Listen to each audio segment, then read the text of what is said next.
toute la politique du monde, tous les pays ont ces changements rapides, dramatiques, la montée de nouveaux mouvements de gauche et de droite, le fait qu'il n'y a aucune stabilité, la politique vraiment est sans boussole chez nous, je dirais aussi ici en France, dans les autres pays européens, les États-Unis. Je suis Dennis McShane, ancien ministre de plusieurs fonctions, mais ministre des Affaires européens en Angleterre, député travailliste pendant 20 ans.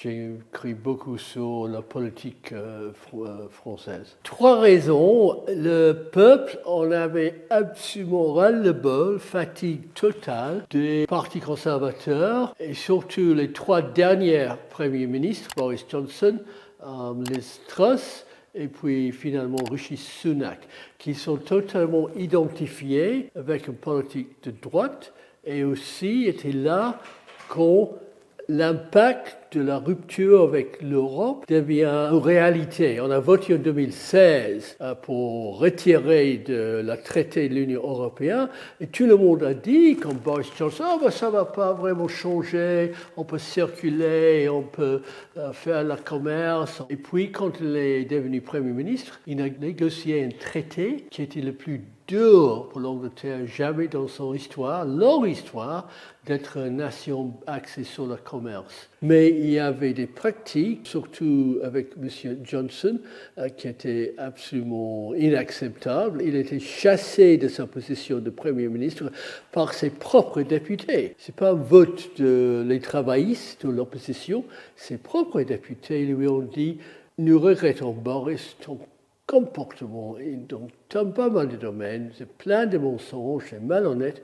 Non, on ne peut pas vous garder comme Premier ministre. » Et puis, on avait un petit autre acte de le 43 jours de Madame Truss. Liz Truss, elle est arrivée avec les idées ultra-libéral droitiste, donc faire baisser les impôts, mais augmenter les prestations.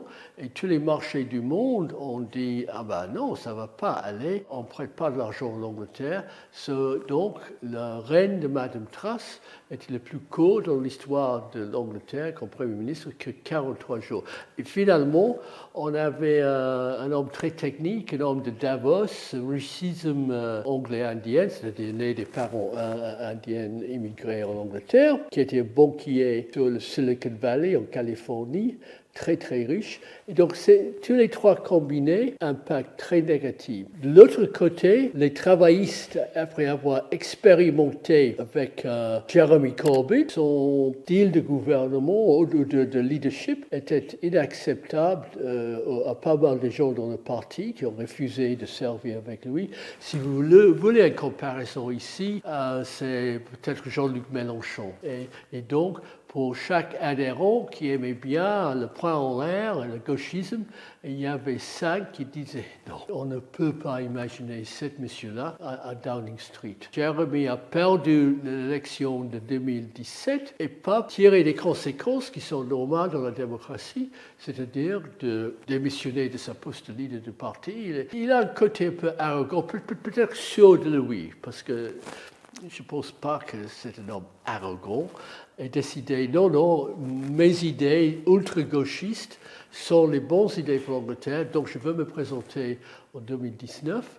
Et c'était absolument l'écrasement du Parti travailliste. Et maintenant, c'est l'inverse. Le Parti travailliste a 411 députés, le Tories que 121. Jamais vu un tel écart entre les 2 grandes formations politiques dans l'histoire parlementaire d'Angleterre. C'est peut-être lié à la volatilité, l'évolution qu'on voit dans presque toute la politique du monde. Tous les pays ont ces changements rapides, dramatiques, la montée de nouveaux mouvements de gauche et de droite, le fait qu'il n'y a aucune stabilité, la politique vraiment est sans boussole chez nous, je dirais aussi ici en France, dans les autres pays européens, les États-Unis. Pour terminer, oui, on a eu 411 députés dans un parlement de 650 députés, jamais vu tel nombre pour un seul parti, mais que 33% des voix. Rien de proportionnel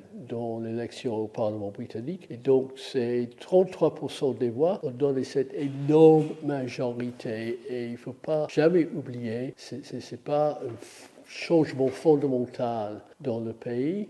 C'est très, très axé sur les circonstances d'il y a les derniers 2 ans et ça peut changer rapidement.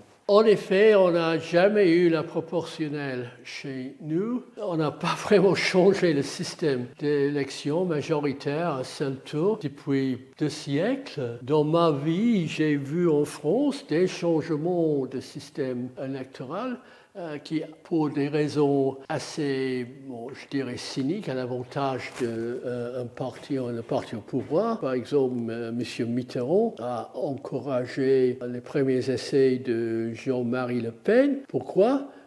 Pour saper la position du RPR, le parti gaulliste de l'époque. Et puis, vous donnez le droit à pas mal de groupuscules d'entrer dans le Parlement, d'avoir le droit de salaire parlementaire, surtout des allocations pour le travail politique qu'un parlementaire a, employer ses assistants, parfois sa famille, qui, à mon avis, doit être illégale. La politique française est beaucoup, beaucoup plus facturée. Vous avez élu un président il y a 9 ans, M. Macron, qui n'est jamais s'est présenté pour être élu à n'importe quel petit poste, conseiller municipal, communal.